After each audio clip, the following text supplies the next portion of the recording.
अमरीका Iran deal में Lebanon समेत तमाम महाजों पर फौजी ऑपरेशन के खात्मे की शक के बावजूद इसराइल की हठधर्मी बरकरार है। अरब मीडिया के मुताबिक सहूनी वजीर दिफा ने कहा है कि जनूबी लेबनान से फौजी इनखला नहीं होगा। इसराइली फौज जनूबी लेबनान समेत गजा और शाम में अपने जेर कब्जा इलाकों में गैर मुय्यना मुद्दत तक मौजूद रहेगी। इसराइल कोर्ट्स ने मजीद कहा कि नेतन्याहू और वो ऐसी पॉलिसी पर अमल कर रहे हैं जिसके तहत इसराइली फ़ौज लेबनान, शाम और गजा के सिक्योरिटी जोन्स में रहेगी।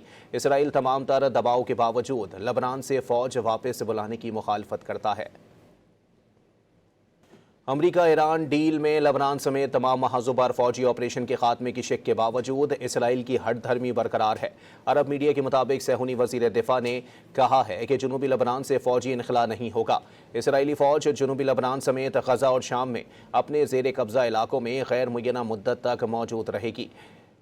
इसराइल कोर्ट्स ने मजीद कहा कि नेतन्याहू और वो ऐसी पॉलिसी पर अमल कर रहे हैं जिसके तहत इसराइली फ़ौज लेबनान, शाम और गजा के सिक्योरिटी जोन्स में रहेगी।